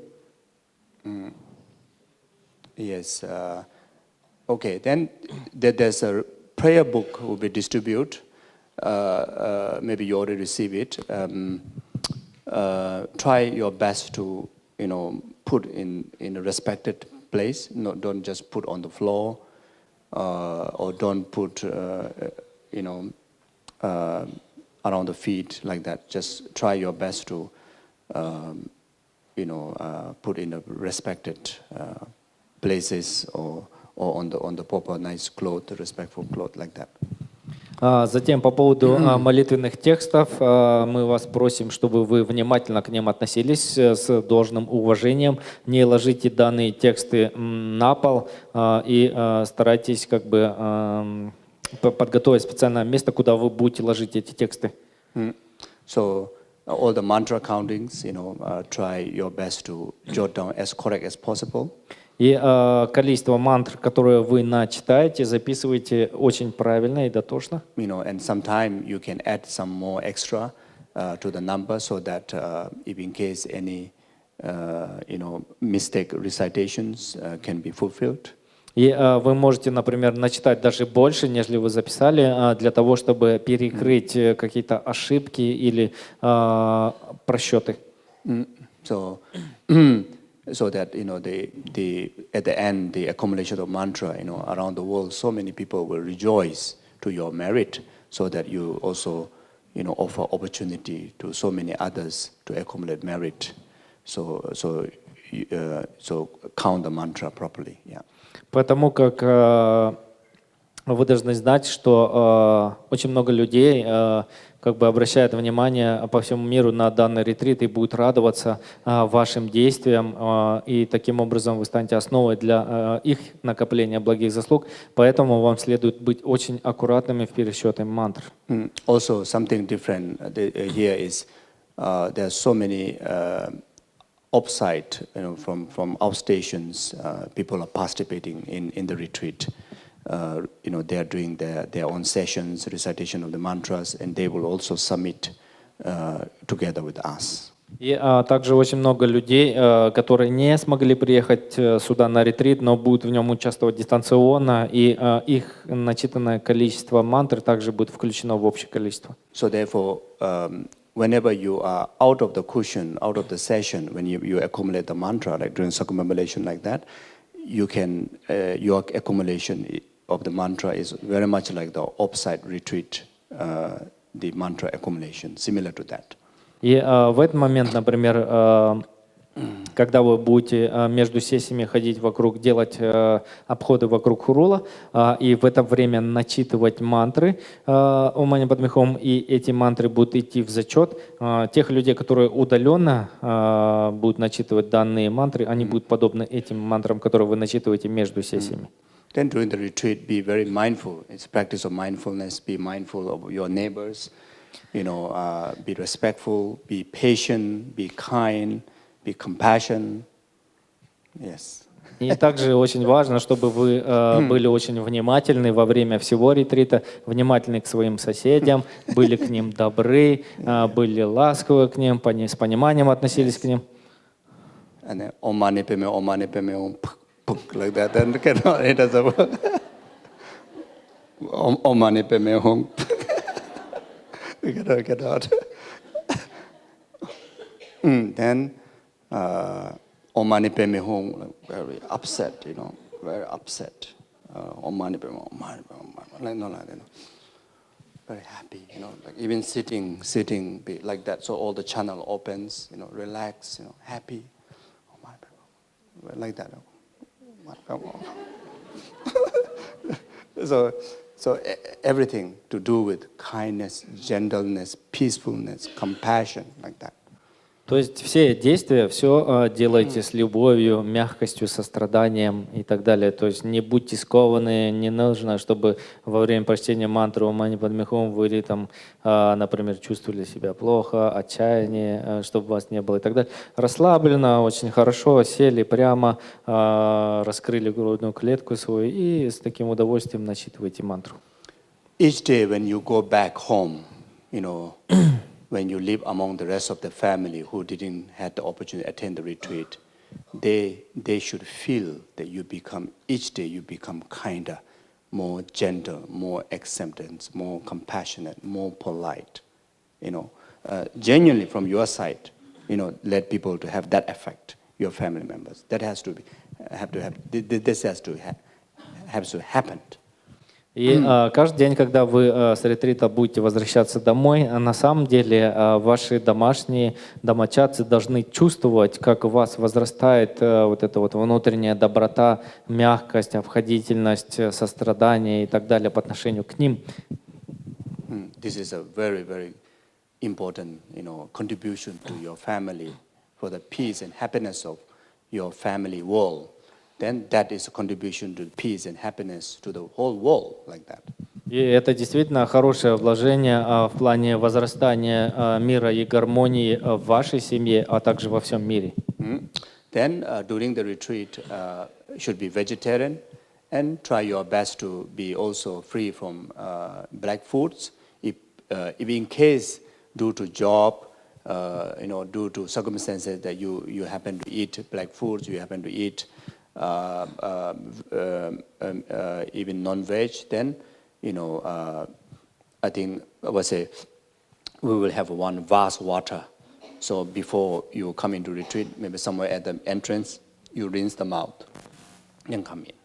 И, то есть, постарайтесь быть полностью вегетарианцем в течение всего ретрита, но если у вас не будет получаться, например, где-то, и вы вынуждены будете, например, так называемую черную еду употреблять, то есть это, например, лук, чеснок и тому подобные вещи, в данном случае перед сессиями у нас будет специальная ваза, наполненная водой, из которой вы должны будете промывать рот, прежде чем зайти на ретрит. Maybe outside of the main entrance, main gomba entrance, put one bucket and one the blessed vase water into a mineral water like that. So you just take a little bit and rinse and throw inside the bucket.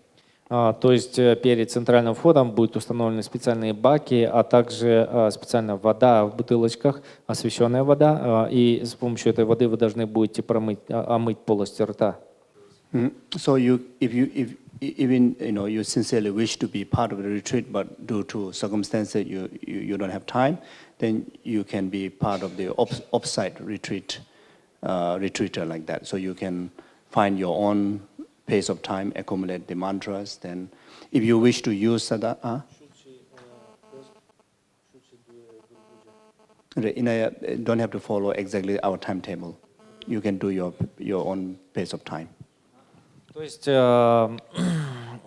вы можете удаленно также присутствовать на ретрите, но не обязательно следовать нашему временному, как называется, плану. Не понял. Текст будет раздаваться наверху. И не нужно делать гуру пуджу. So if you want to follow sadhana, then there are 3 different sadhanas there. One is very short, but that one, there's a self-generation practice, so you need to have initiation. Then the long one, you need to have initiation. But there's one sadhana that no need to have initiation, that already said in the title, off-site retreaters can read that. So you can use that. If you wish to, otherwise, generate refuge, bodhicitta, then recite the mantra, then dedicate in bodhicitta, emptiness. Then you submit the mantra later. То есть существует 3 садханы, и любую из них вы можете использовать. Краткая и широкая садхана подразумевает самопорождение, а средняя садхана не подразумевает самопорождение. Либо, если у вас нет времени на садханы, вы можете, например, читать «Прибежище», «Порождение бодхичитты», думать о пустоте, а после этого начитывать мантры и делать посвящение заслуг и присылать количество мантр, которые вы пришли нам. So if you only have 10 minutes, refuge, Sanjay Chodazu is not so thing, then count, then dedicate. Sanjay Rinpoche, dedicate, jot down, then you accumulate. Like whenever you're free, you do that. Ну, либо вообще супер короткий вариант, то есть вы читаете одну шлоку, то есть это строфы о принятии прибежища, порождении бодхичитты, но нужно думать об этом в этот момент, затем начитывать какое-то время, например, 10 минут, да, мантры, после этого сделать краткое подношение заслуг, и на этом все. But if you are free, then try your very best to attend the sessions. Но если у вас есть время, то необходимо максимальное приложение усилий для правильной сессии. Yeah, because there's the together the collective merit, cannot compare with anything, Потому как ничто не может сравниться с совместным накоплением заслуг. Yeah.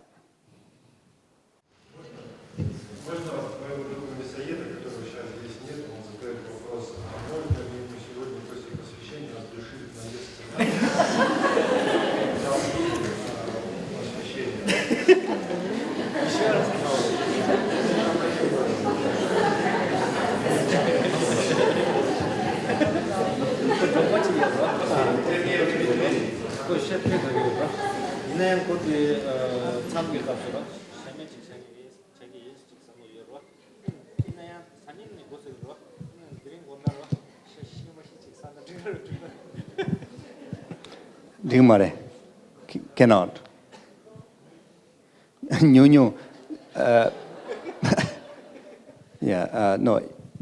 Then it's not much different, because of I cannot eat meat from tomorrow onward, and tonight I will make sure eat that which enough for 2 weeks.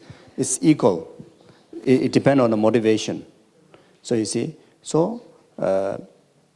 if it's due to health, if it's really there's if there's a genuine reason there, then it still accumulate negativities, but then you try to purify it, through putting more effort in your practices. But if it's avoidable, then try to avoid,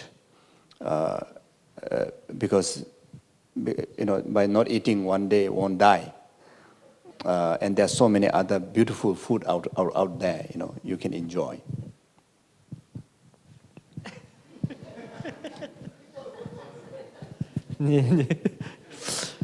К сожалению, нет.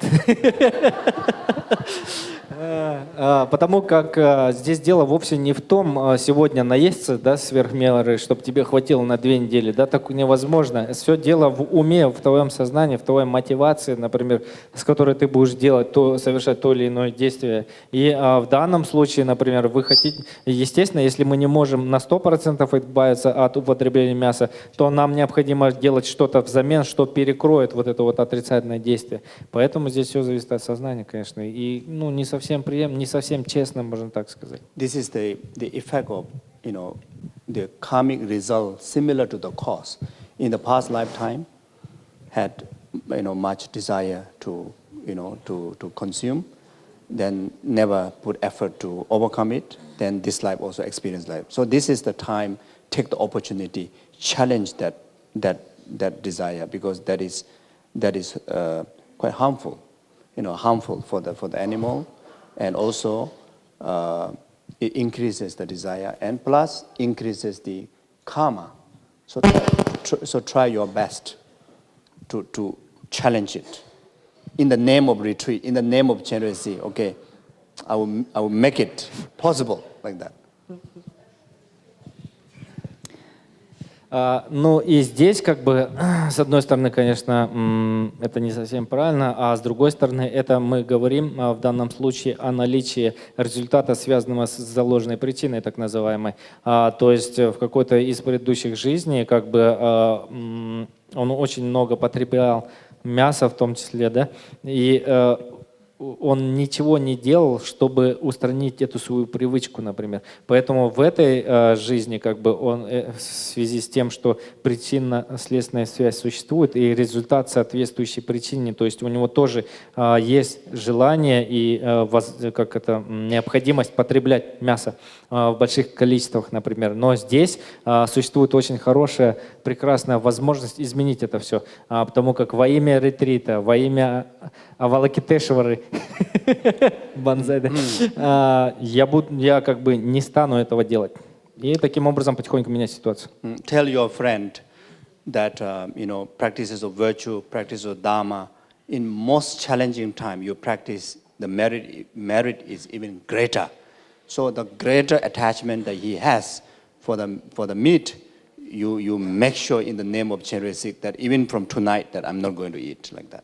И скажи своему другу, что наибольшее количество добродетелей накапливается в самых тяжелых условиях.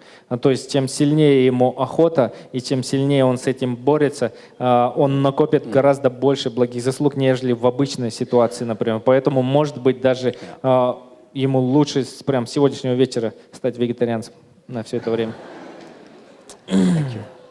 Все. Вопрос следующий. Вопрос следующий здесь. Я спрошу по-английски, а вы, пожалуйста, переведите на русский язык. Мне так проще просто. Геше Сопа, you talked about the accumulation of mantra, which is a great merit. And my question is, because there is usually, when you sit with many people, you don't recite it out loudly. Okay, yes. You recite it inside, kind of inside. And I don't even know how to recite inside. It should be a little bit loud or it should be completely inside. And when it comes to accumulation of the merits of mantra, which is actually the best, the ideal. And sometimes you also have neighbors in the evening, you don't want to disturb.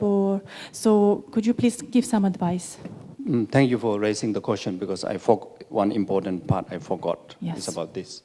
Thank you. И вопрос был следующим. Вы сказали, что произнесение мантры, начитка мантры — это большое накопление добродетелей. Но вот, например, сейчас большое количество человек будет вместе начитывать. И с каким усилием нам следует читать данные мантры? Что такое читать практически про себя или немного более громче и так далее? Потому как, например, если читать громко, то это будет вызывать определенные неудобства у соседей и так далее. Проясните этот момент, пожалуйста. So generally, there are many ways of reciting mantra, but for as far as concerned with retreat, there's two ways. One is with the sound. If you recite with the sound, then that which there is sound, which you can able to hear by your ear, but not so loud until that your neighbor, when you stretch your leg, cross leg like that, something that this person don't, not able to hear, something like that, So when you recite, you need to have sound, but not loud until that your neighbor can hear, but you need to hear. То есть существует два способа начитки мантры, и один способ следующий. Когда вы сидите в тесном ряду, да, когда между вашими коленями с вашим соседом вмещается всего лишь один кулак, и в этот момент вы начитываете мантры так, чтобы ваш сосед не слышал, но вы сами себя слышали. So the mental recitation is not using your lips to recite the mantra. Mental recitation is like reading the mantra. If you already receive initiation, then you arise as Chenrezig at the center of the heart. There's a syllable tree surrounded by Om Mani Padme Hum. So you're reading Om Mani Padme Hum, like your mind reading the mantra. Or in front generation, in Chenrezig's heart, then surround the mantra, then you're reading like this. То есть, но при этом вы используете звук, вы производите звук какой-то, который слышите только вы, но не ваш сосед. И второй вид — это читать про себя, так называемый, то есть когда вы визуализируете Авалокитешвару либо у себя в сердечной чакре, либо перед собой, и у него в сердечной чакре вы начинаете как бы раскручивать мантру, коренную мантру Мани Падме Хум, и начинаете ее читать, но при этом ваши губы не двигаются и звук не издается.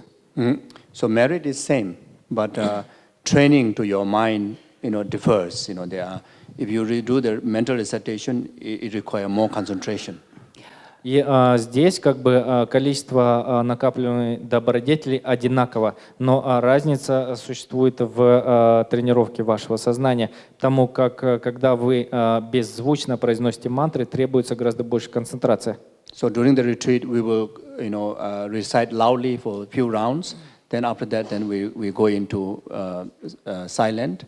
Then during the silent, you can take either of the way to recite, either mental recitation or verbal recitation. То есть в начале несколько кругов мы будем начитывать совместно и начитывать громко, и затем после этого мы будем начитывать тихо, и вы можете выбрать любой из двух вариантов, либо со звуком, но очень тихим, либо про себя.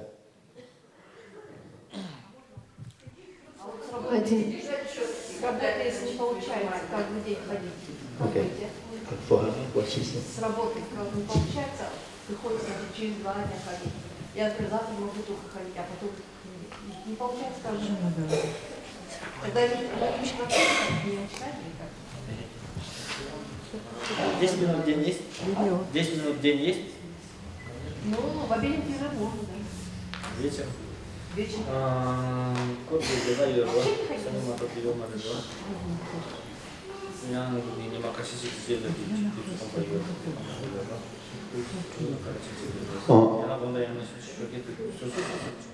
So those who have work, family responsibilities, you really cannot make it, then you just come to any session whenever it's available. То есть для тех, у кого есть работа там, или какие-то домашние обязанности, которые вы не можете отодвинуть и так далее, вы можете просто прийти на любую из сессий. Take care of your family well, do your duty properly, then free time, don't be lazy, come here. То есть заботьтесь о своей семье так, как она должна, но как только у вас есть свободное время, приходите. Ну или работа там что-то. If you have to take care of your family, take as an opportunity to develop compassion. You be as nice as possible, as kind as possible, different than before.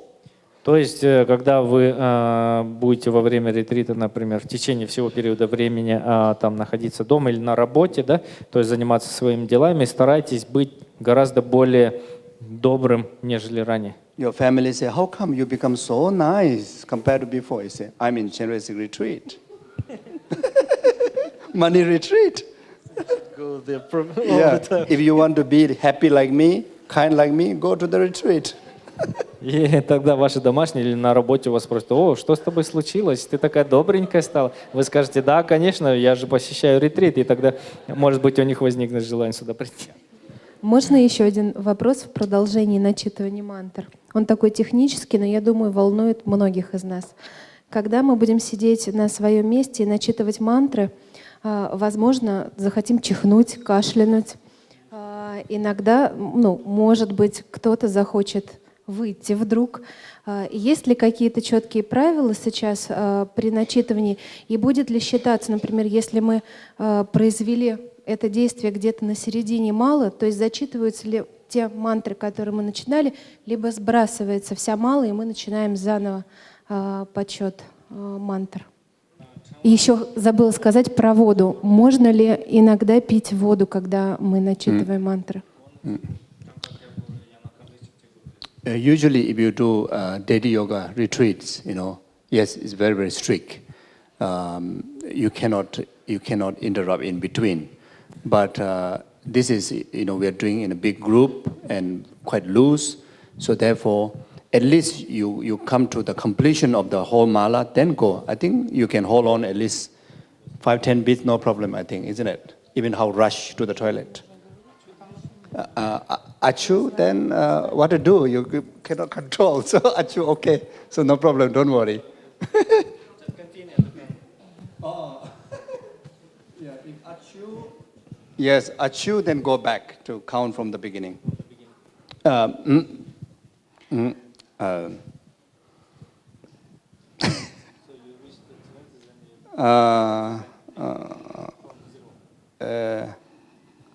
Yeah. Okay. Yeah. Go back. То есть, во-первых, насчет того, чтобы выйти куда-то, то вам необходимо завершить до конца начитывания одного круга четок, и после этого можете выйти. То есть потерпеть вы можете, да, до конца четок. Especially for Cheresic, the crystal mala, holding crystal mala, 108 beats. So if you are not, completing up to the 108, then in between any interruption, then go back. Насчет всех остальных, так, чихов там, и так далее, да, то здесь, в особенности для тех людей, которые начитывают на кристальных четках мантру Авалокитешвары, то здесь любое какое-либо, если вы сбились до 108, вы начинаете с нуля. But it's short mantra, so it won't lose too much. Мантра короткая, так что вы немного потеряете. Okay. Можно задать вопрос? Okay, somewhere here. Я хотела задать такой вопрос. Есть ли ограничения при диабете на инсулине насчет воздержания от пищи? Это вы лучше должны знать, наверное. Не, там же есть запрещения, запреты. Oh, right.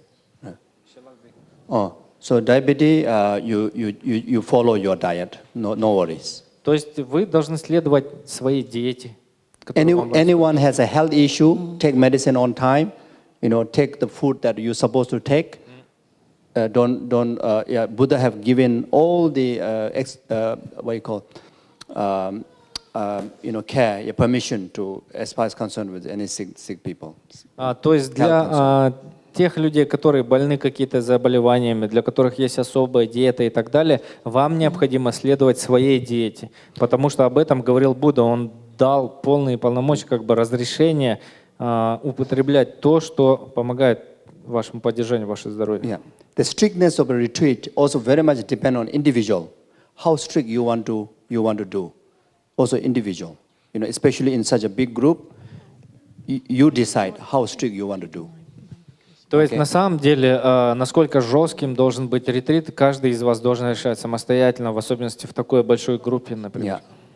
Yeah.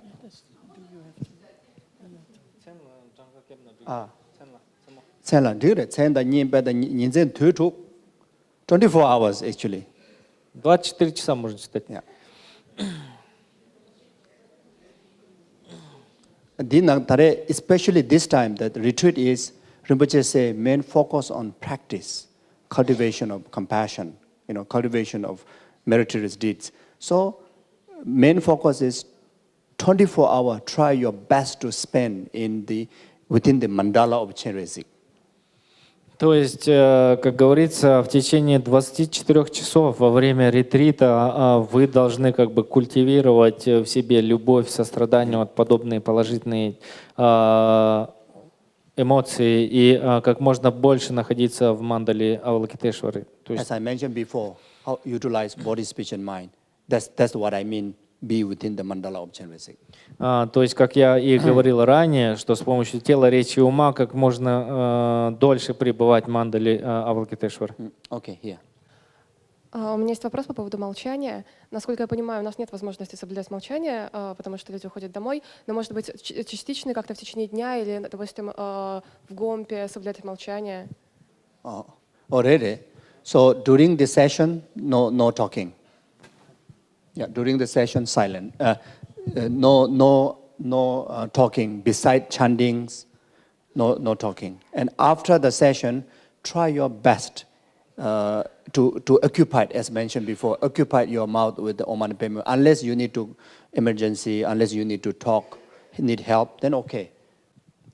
То есть во время сессии вообще, да у вас и времени не будет разговаривать, да, вы должны как можно больше начитывать мантру Om Mani Padme Hum или читать садану и так далее. В данном случае, как бы, даже между сессиями постарайтесь как можно больше начитывать, продолжать начитывать данную мантру. Единственное, если вам необходима помощь или вы чувствуете себя плохо или что-то экстраординарное случилось, то, естественно, нужно обратиться к людям. They told me that we don't have a fixed sitting place, and I find that very difficult. What is your opinion about that? Yeah, that's why this is a big group and loose, and there are so other activities in the monastery also going on. So that's why we are not doing like a usual daily yoga retreat. So this is one way; it's very open retreat, but at the same time very strict.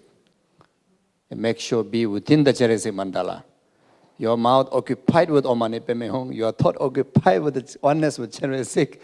Your action is be mindful of that, So something like that. So try your best to find a nice spot, if possible, But if you really cannot, then also don't worry. Okay. То есть вопрос был следующий, что здесь нет возможности постоянно сидеть на одном месте, то есть вот эти вот места не будут как в обычном ретрите, да, закреплены за каждым из вас и так далее. Потому как в Хуруле происходит, и Хурул дальше функционирует, и у него своя программа, естественно, ежедневное функционирование, поэтому как бы с одной стороны, и это очень открытый ретрит, с одной стороны будут люди приходить, например, у кого нет возможности, они не будут приходить, у кого появилась возможность, они будут приходить. Но с другой стороны, это будет очень жесткий ретрит. То есть вы должны сами, каждый за самим собой следить за своим ртом, начитывает ли он мантру Om Mani Padme Hum, следить за своим умом, находитесь ли вы здесь на ретрите и так далее. So anyway, for the cushion, reserving your seat, very much start from tomorrow morning.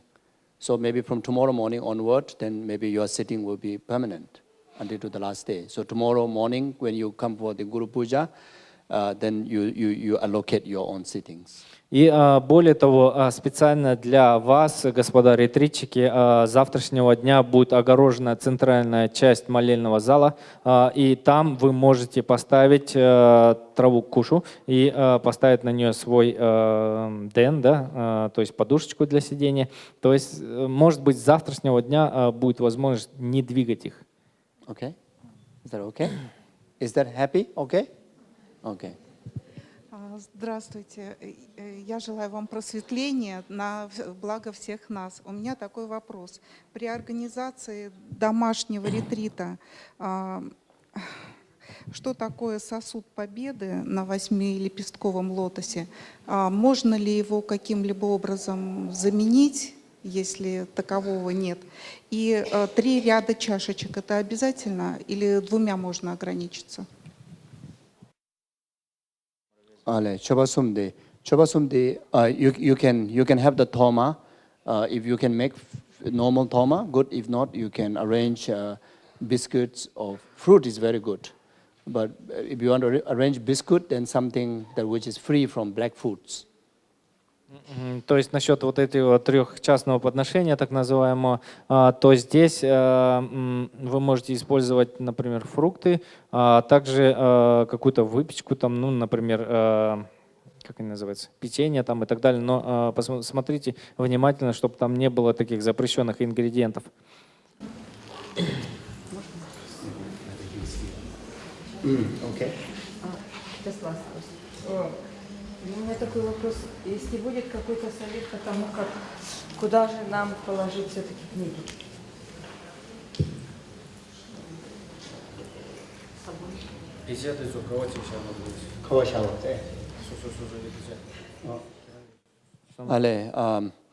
If really no table, if you can bring small table from home, would be good, you know, or otherwise you have a cushion. Then you sit on the cushion, then you put the wooden sitting as a table, put some cloth on top of it.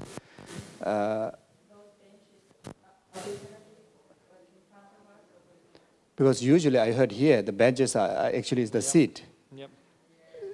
So someone's sitting on it and someone's sitting on floor, so I don't know how it works. But all of you, okay to sit on the floor, but then for that you need cushion also.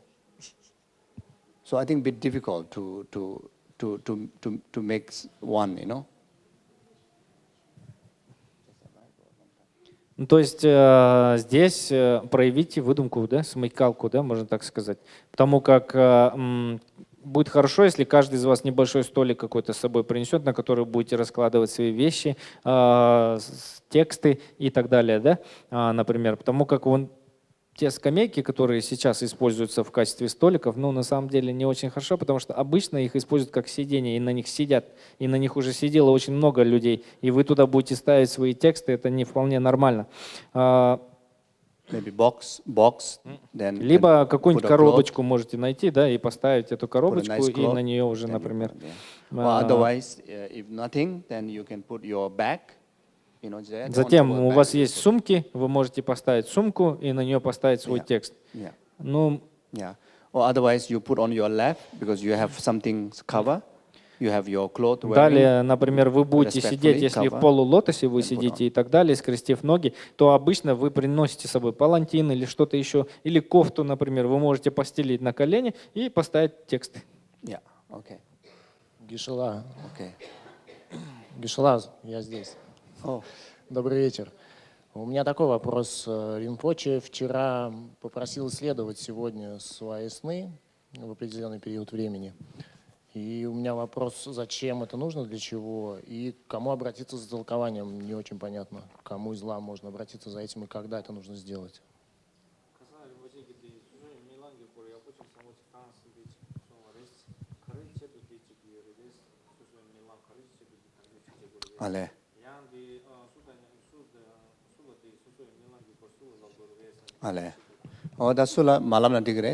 You don't have to tell the dream to anybody else. Later, Rinpoche will roughly give some ideas, you know, what kind of dream means what. So, So at the end of the day, good dream, bad dream, try to, you know, dissolve into emptiness.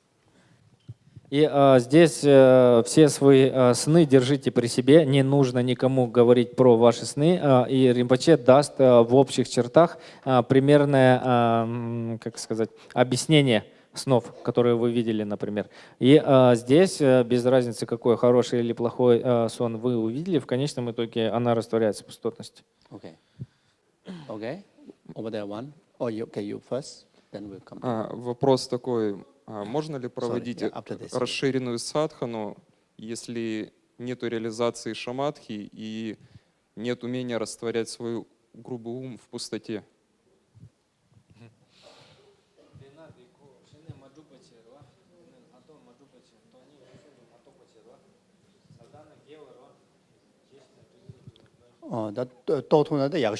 If you realize emptiness, it's best. If not, at least you know, correct idea about it. And Rinpoche already gave. I think tonight he may give further instruction on that. So basically, when he go through the sadhana, also whenever arise the deity, he will give a guidance on how to arise the deity. So that is the correct way to do it. Yeah, but generally, if you want to do by your own, then minimum, to understand correctly the view which presented by Nagarjuna, because Nagarjuna's view is a correct presentation, correct intention of the Buddha, or Lama Tsongkhapa's view on emptiness in Lamrim Chemo. You can use that. То есть действительно это самое лучшее, если вы будете непосредственно лицезреть пустоту и, основываясь на нее, растворять, например, все, и затем восставать в виде того или иного едама и так далее. Но даже для того, чтобы читать расширенную садану, вам будет вполне достаточно основной идеи о пустоте, что это такое, что под этим подразумевается. Более того, сегодня вечером Ринпоче будет давать более подробные инструкции, то, каким образом себя следует представлять и каким образом создается божество, как оно создается из пустоты и так далее. Но здесь, когда вы читаете, это в ретрите при большом скоплении людей вместе с учителем. Когда вы делаете, например, садхану самостоятельно, будете делать в будущем, то здесь вам необходимо представление, воззрение о пустоте, описанные с точки зрения традиции Нагарджуны и Ламы Цонкапы, как она описана в Большом Ламриме, потому как считается, что это наиболее верное описание воззрения на пустоту. Yeah, there's no time now to discuss on that, otherwise we can do something about that, but no time. So you can, I think we'll be all right tonight in the initiation. I think you focus on that. И сейчас, к сожалению, нет времени, чтобы более подробно об этом поговорить и расширенный ответ дать. Но я думаю, что сегодня во время посвящения вы можете сфокусироваться на этом подробнее. So basically, you just have to empty, your ordinariness have to dissolve into the empty of inherent existence. То есть на самом деле ваше обычное существование должно раствориться в абсолютном существовании. So from that empty of inherent, then actualize the correct basis, such as lotus, sun, mundis, then your past lives, the continuum, like which represent the six-syllable tree, or then from there, then you arise as a Chenrezig. И здесь, то есть, когда произошло это растворение, из этой абсолютной природы возникает лотос, цветок лотоса, затем солнечные и лунные диски, и затем слог хри, представляющий поток ваших предыдущих рождений. И из него уже, собственно, появляется Авалокитешвары. Скажите, пожалуйста, молочные продукты являются черной пищей на этот период?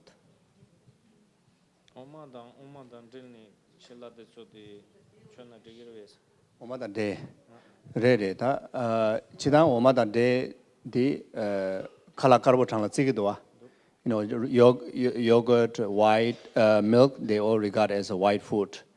But when think about today's time, talk about vegan, all this, then there's a lot of debate. So, yeah. So yes.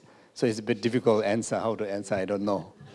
I think because it does hurt animal, So if possible, if there's something that which you don't even need to use a dairy product, number one, yeah. Очень трудный вопрос для ответа, потому как, конечно, в общем считается, что молоко – это белая пища, да, и молоко производное из молока. Но в современном мире мы-то знаем, каким образом достается это молоко, и поэтому очень трудно говорить о том, что это чистая еда, скажем так. Но, в принципе, если вы можете уменьшить ее потребление или потреблять какую-то чистую пищу, то это будет самое лучшее. Геше-ла, скажите, пожалуйста, какое будет расписание на 19 число, когда будет День благословения животных? Как он будет проходить? Можно ли участвовать со своими животными? И какое расписание на 20 число, на конец ретрита?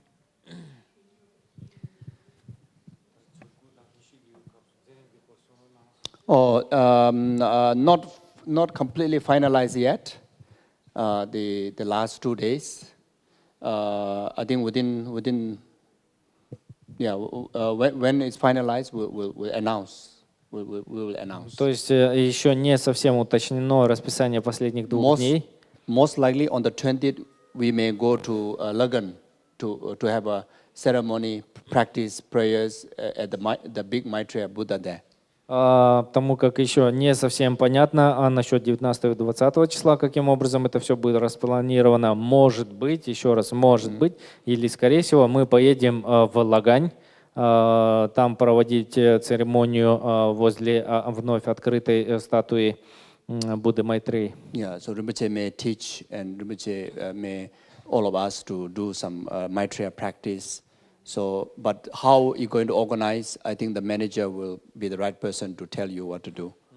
Но и, скорее всего, Ринпоче будет давать наставления, связанные или учения, связанные с Майтреей. Но каким образом все это будет происходить, я думаю, что как только мы узнаем, то мы это обо всем сообщим вам. On 19, extensive animal liberation, but we may still be doing our practice.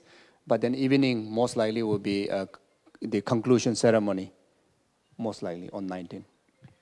И в конце, вот 19-го, мы все еще, наверное, будем начитывать, да, в течение дня ретрит будет продолжаться, но, скорее всего, вечером вот эта вот церемония по дарованию благословения животным будет иметь место. When all party final confirm, we'll let everybody know.